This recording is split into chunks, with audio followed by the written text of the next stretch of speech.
will create a disturbance. Sure. When you speak, you can unmute your line, and after you are done, you can mute your line back.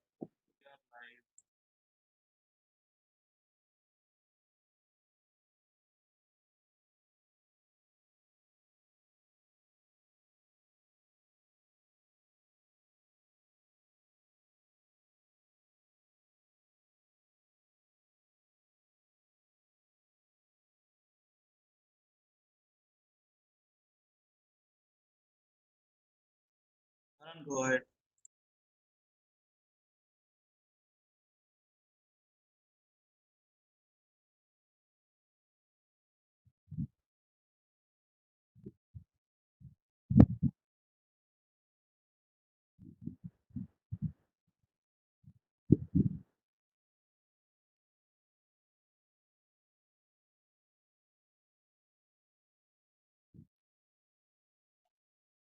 You're live. Go ahead. All right.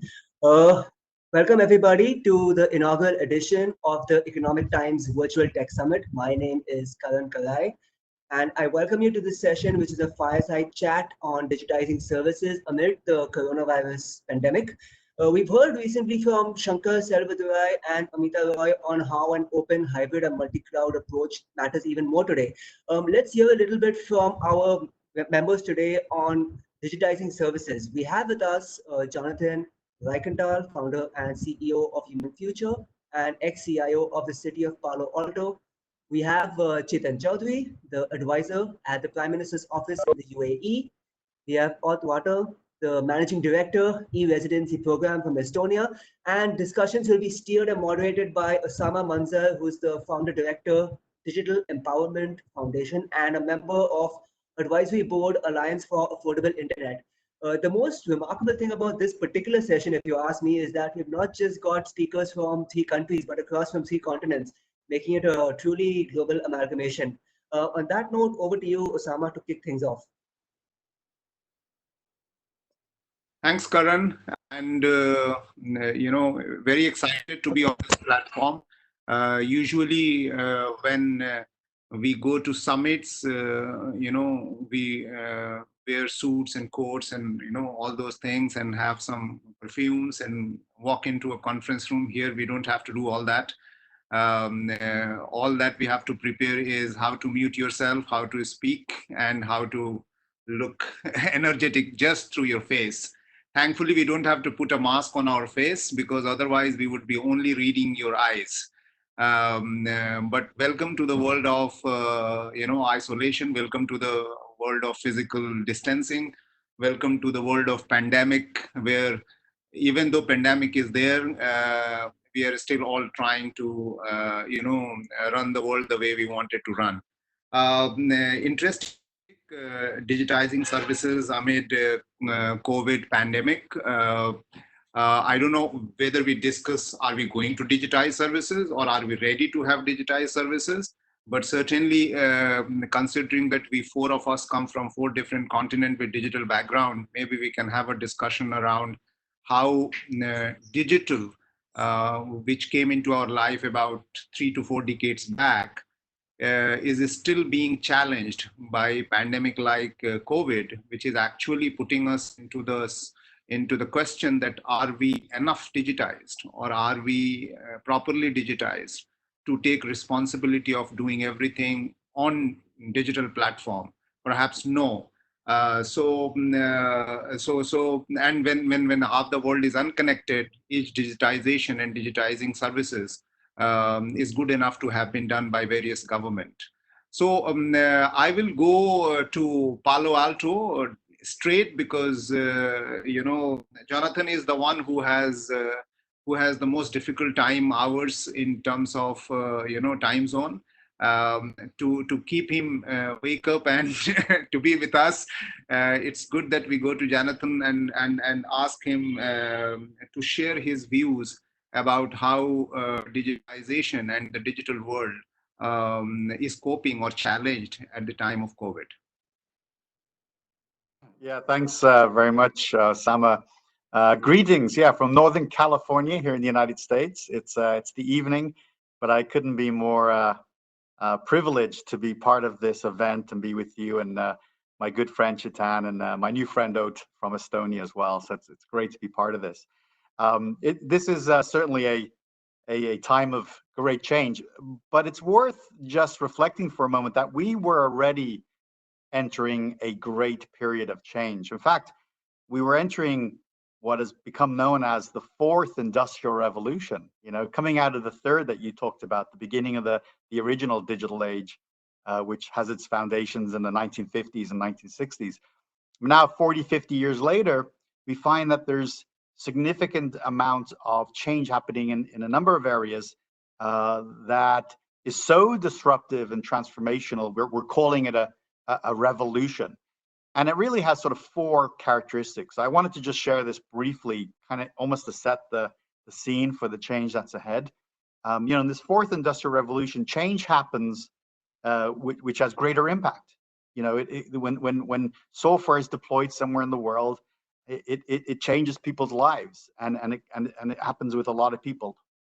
There's scope, which is the second one. The scope is just the scale of it.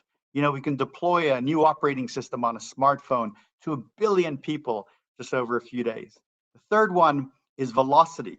Now, everybody feels velocity because digitization and transformation here is happening very quickly. You can enter new markets in days. Pokemon Go reached 50 million users in 19 days. And finally, convergence. It's not just about big data. It's not even just about blockchain or artificial intelligence. It's when you start to put these things together, big data, quantum computing, blockchain, artificial intelligence, and on and on. When they start to intersect, then you get real change. And now throw in a pandemic to the mix, and we have a real significant period of disruption.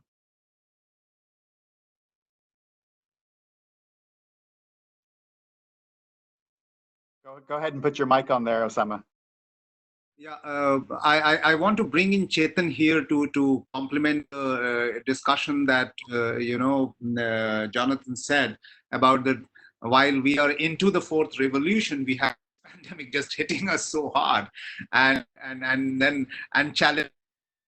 Where are we going right with all those artificial intelligence, big data, and blockchain and all that? Is it going to work? Is it going to make our life better, or is it helping us to fight it? Why don't you come in and enlighten us? Thanks, Osama. So you guys must have seen this this GIF roaming around the internet, right? The question says is, who has impacted your digitization the most recently? And it has four choices. The first one is CEO. The second one is the Chief Technology Officer, CTO. The third one is the Chief Innovation Officer. And the fourth one is COVID-19. So that I think this summarizes the entire episode and what we are living through and what will come later. And see, what I've seen, I've spoken to a lot of digital services teams across the world in the last, let's say, 3 weeks, because we were trying to do some surveys as to what's happening and how are teams dealing with it, how are the best digital services teams responding. But what we've seen is, see, this kind of a crisis lays bare, the weaknesses, our weaknesses, and it also at the same time unleashes these untapped sources of creativity, leadership, and solidarity. To Jordan's point, right? So he used the word convergence. I think that's happening. In fact, it has precipitated this need for solidarity and convergence. It is a challenging time. A lot of countries, cities, districts have been caught napping, and they are struggling in their own ways. And a lot of countries, Estonia is sitting right here, are way ahead of the curve. So I think this balance has to be kept in mind going forward. And this divide will always, be there. It now devolves upon us sitting on the policy side of things and implementation side of things, see how we can bridge this divide in terms of, even Jonathan attributed this to, let's say, 2 or 3 factors. I always look at it in terms of speed, scale, resilience, and even reliability. And we can talk more about these 4 factors throughout the conversation. Wonderful. Chetan, I will come back to you on resilience part, but does technology also behave resilient like humans. So we will come back to you, and I'll ask you that question when we take another round. But let me go to Estonia, the small country, but when we talk digital, they are, on the top of the list in terms of their, their manifestation, their presence, and their examples. So, Europe has been affected heavily by COVID from all perspectives. And what do you bring as a learning in terms of the whole world, which was actually digitizing services for the human efficiency to serve the humanity using digital as a service? What is your learning that you can share, or you can give us, that we must learn from you, even though we are all the countries are larger than you, I must say. I mean, there are very few countries will be less, smaller than you. So please come forward and let us know. I mean, what do you think at this time of crisis? Well, you are very correct to say that Estonia is one of the smallest, and probably we have managed to use this as an advantage to us in developing our digital services. But the overall situation today is something similar to where Estonia has kind of tried to explain for 15 years that you should digitize your services, and it will be good for you, and at some point it's going to be essential, maybe not today or maybe not yesterday, but at some point you will understand that you will need to do so. And now we are kind of in not very pleasant situation where we can say, hey guys, we told you so, that you're going to need it quite soon. Of course, our systems are working, so we can be happy about that. Our courts are still doing stuff digitally. Our parliament works online, and we are functioning as a society. But it is sad to see, of course, that institutions like European Union, for example, or big companies where the digital signature means copying your Adobe signed text to your document means actually digitally signing it, which has no legal validity. So we are kind of the preachers, and we are in this situation today to share our knowledge, which we have kind of gained in the last 20 years. And of course, the main learning curve from here is that be prepared and do more, and be ready for anything. Nobody thought that this, well, except for Bill Gates, of course, and a few others, but generally nobody thought that this would hit us as hard and as big as it did. And what is the kind of way out is a digital identity, so that we know who our citizens are. And based on this digital identity, we can actually develop online services, basically everything online. So in Estonian example, the last 3 services that you had to do physically, basically, were buying and selling property and getting married. And for that, now today we created an e-notary service, which means that through our embassy network, you can go to our embassy anywhere in the world. Or you can do it from your computer with the notary facing you on the other side, and you can prove your identity and buy and sell shares. So the last developments from Estonia. Thanks, Ott. Not only that you are a small country, but you are extremely beautiful. I have been there, and I have visited your parliament also. The only parliament I have seen where laptops are more visible than people, and the networks are more visible than people. But thank you for sharing. One thing I wanted to ask you, and always to anybody who comes from Estonia, is that everybody says that Estonia is small, and that's the reason why they have been able to do it. And it will be very difficult for emulating Estonia example in any other country for digitization or digitizing services. Do you think, is that right? Because I always feel that digitization, the brick and mortar of digitization at the end of it is last mile, and it's always nuclear and very small at the end of it. So its design is always that how do you serve the last person? And then it doesn't matter that how big the whole canvas is in a networked world. The size is definitely a factor, but I wouldn't say that it's the only one. It's kind of easy to hide behind it, and now we're in a situation where you can't hide anymore. So I think it's a matter of timing as well, because for us in Estonia, we didn't have too much resources other than our forest, beautiful forest. And we had to actually develop services online because we didn't have money and we didn't have people to put into offices for government services, for example. So it was based upon necessity. Size, which is also inevitable, we can't change that. The economic situation and the timing that we needed to develop services. But I do agree that it is difficult for bigger countries, but it does not mean that it's impossible. Thanks, Hot. I thought I will bring one perspective from India as well, considering that, COVID has, and I was talking to Chetan yesterday, he was very encouraging to say that I must share some of the things from India, even though I am moderating, I should. One of the things that has been seen here in India is that India has graduated to digitize most of its services to serve the last person in the country through having digital identity, Aadhaar, and so on and so forth. But when COVID affected us and we put the lockdown as a necessity, suddenly the whole migration on the face of us. And it became one of the largest challenge of the country, that how do we handle migrant workers, laborers who wanted to go back home.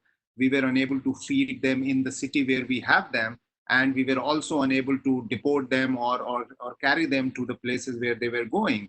And here, I would say that the whole digital infrastructure that we had created in terms of digital identity suddenly looked like that they couldn't use the same digital identity to serve the same, for let's say feeding 3 times a day or putting the food together on the door of them.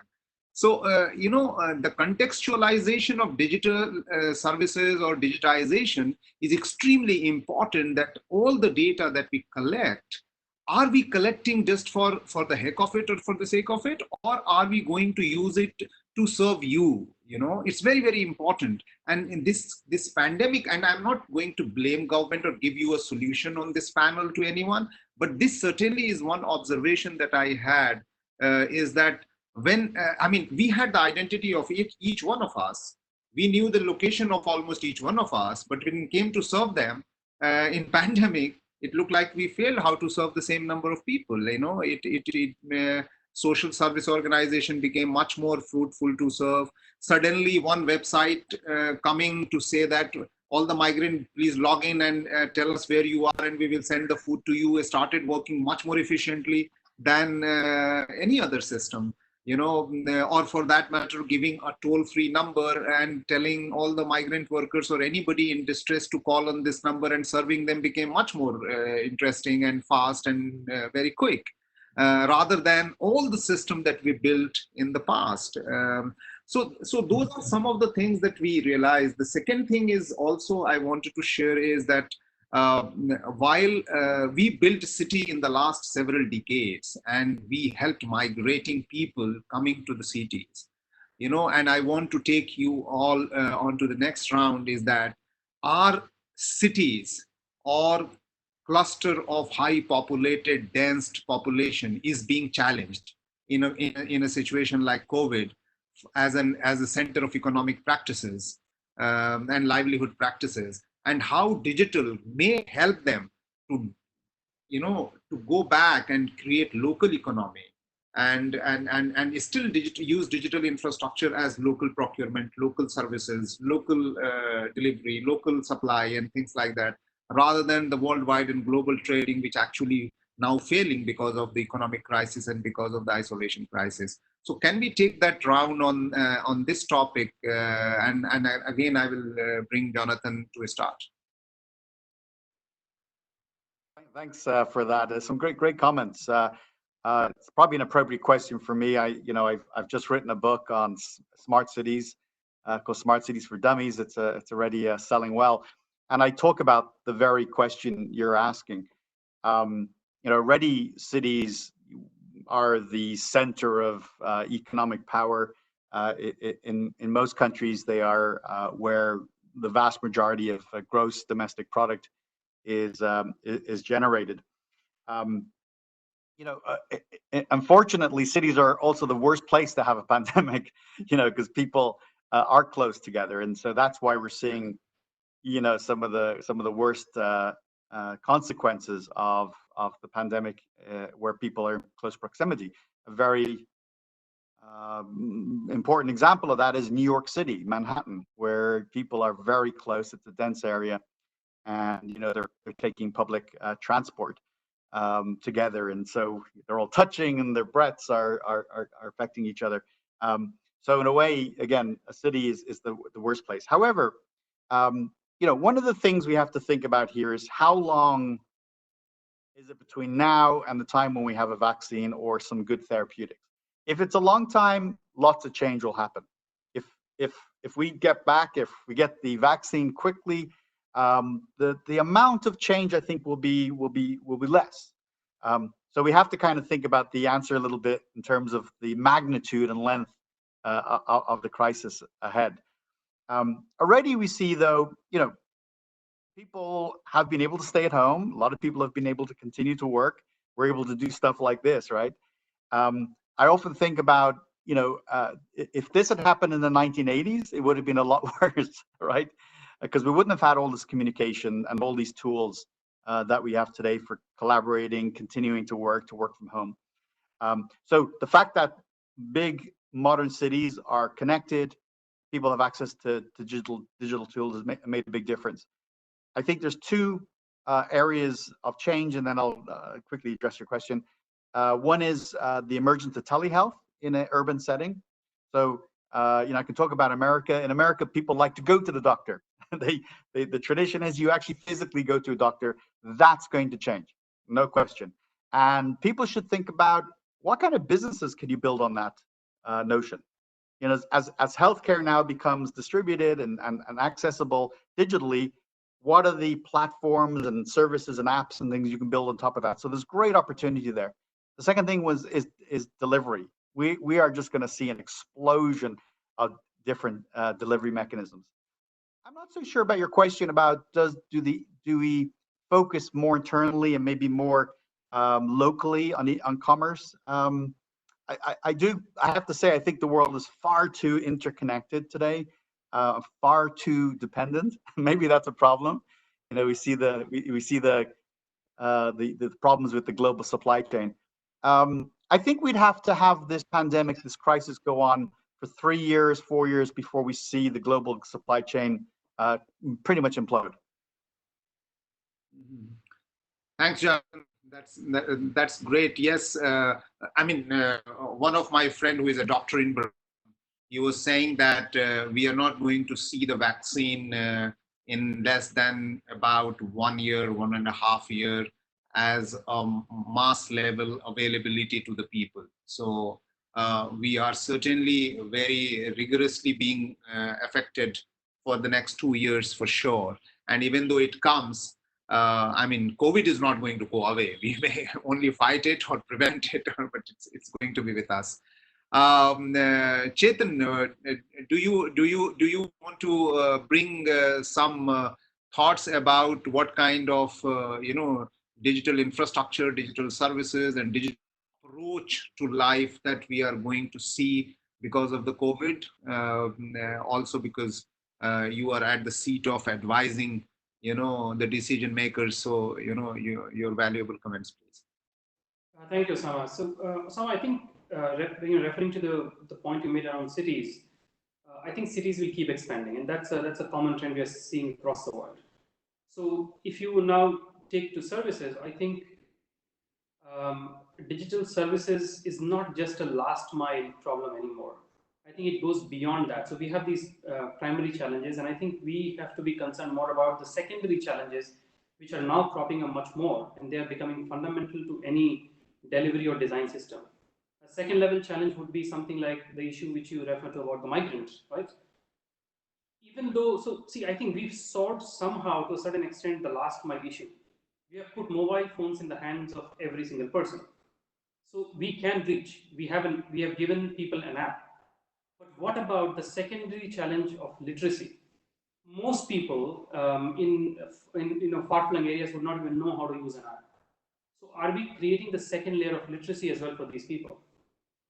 I think these secondary challenges will start cropping up and becoming and taking center stage more and more when problems such as these arise on a global scale. So I think there it becomes obligatory for the seat of the power, the central government, as well as trickling down to the cities and the states and the cities and the districts to make sure people are connected and they have the right tools and they have the right literacy levels to deal with those tools. You can't expect a generation suddenly who doesn't know how to deal with a Skype or let's say WebEx, Cisco WebEx, to suddenly the next morning wake up and be conversant with a remote working app, right? So I think those things will become really important.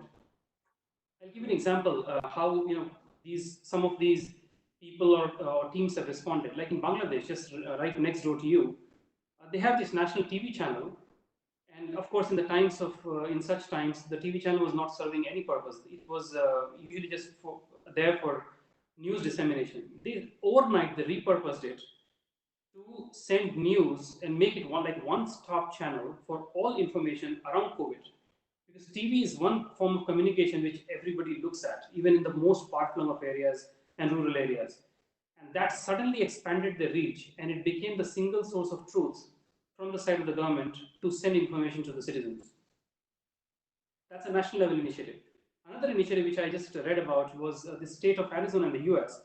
The public school system, they were suffering tremendously, and they had all the kids at home. Some people in the school system decided to make calls to every single student just to make them feel connected again to their teachers. So imagine these second level challenges and how people are dealing with them. So I think these sort of innovative ideas or innovative solutions will become the norm of the day, or I think they will have to become the norm of the day.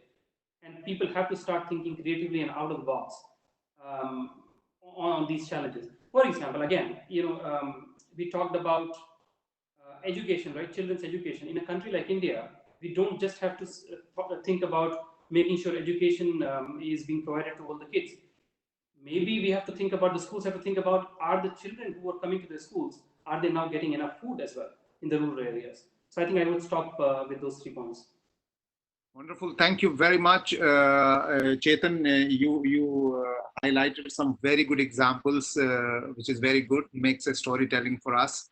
I think we don't have enough time to have more storytelling, but I have a couple of, if I get time, I will narrate. But just to close the loop, I'll go to Ott to tell us what is the new world order that we are looking at. Good question. I would approach this in the light of jobs and new companies that are going to be created. So every day I work with the Estonian E-residency program, which is a digital identity issued by the government to non-nationals, which allows them to create companies from anywhere in the world into European Union. And what we've been seeing now, what e-residency is based upon, is the growth of the new world order of company creation, meaning freelancers, meaning digital nomads. So the new generations who are not working for one big corporation for 50 years. So they're changing. They have a lot of different customers in different parts of the world. And I think this crisis moment at the moment has been kind of a catalyst, that this movement was happening anyway. People were becoming freelancers, they were traveling more, but now there will be a lot of people who will lose their jobs. They will have to come up with new creative ways to actually become entrepreneurs. And I think the new world order will be very global in that sense. So you might make a hobby of yours a new business. I mean, you might start to sell ceramics, for example, or you might write a book like Jonathan and sell it across the world. And for that, you do not need a location-based business model. You don't need to be bound by the the nation states or your own citizenship. So that's what we are kind of basing our fundamentals on here in Estonia, that you don't have to be tied to your location or where you are born. Wonderful, Lord. Thank you very much. I will, because it's already 30 minutes, I will just do a little bit of comment from my side and then we'll close. Going back to what Jonathan said and Chetan said about, we will keep on expanding, cities will keep on expanding. And Jonathan said that, yes, cities are the center of economic activity, but at the same time, they also become center of, pandemics, to get affected because of high population and concentration. And on the other hand, what Chetan highlighted about the even if you digitize everything, even if you provide all the connectivity, there is always this last mile gap to have a digital literacy or contextual literacy or what you call critical thinking and things like that. And that you are absolutely so right. Is that when we work in villages, we realize that it's not as much as digital literacy that is required as much as critical thinking required, because digital literacy sometimes comes automatically when you have these gadgets in your hand. You learn how to do it, but you just don't know how to deal with information, which one is the correct information, which is fake information, which is misinformation, and so on and so forth. And in a hyper connected world, where, by the way, when I'm using hyper-connected world, because we are certainly very well-connected world, but having said that, we still have about 48% people not connected to the world. And that means almost half the world is still not connected. But even though we have hyper-connected world and we have unconnected communities, we see that digital is the only way the future is. There is no alternative to being digital. Now you use digital as a local or as a global or as a network of serving each other is a matter of contextualization always. Like Estonia has a great digital infrastructure to serve its own people, and then there is this global network of Facebooks, which is actually serving not intentionally any service, but only linking people, and then in this hyper-connected world, we are also being challenged by misinformation and fake news, which is the biggest epidemic, even bigger than the actually COVID that we are fighting for. But thank you very much for sharing all your information. I think we are time up for going any further round. But I would like to invite all of you to please go to the link of the streaming platform. And let's look at the questions that people have posted, and each one of us can take those questions. So, Art, thank you very much from India to you for participating in this. Jonathan, thank you very much for keeping your evening lightened and connected with us. And Chetan, I feel that you are next door in Dubai, so thank you very much for making time to do this. And I have really been enriched by all the comments that you have made. Thank you very much for this participation.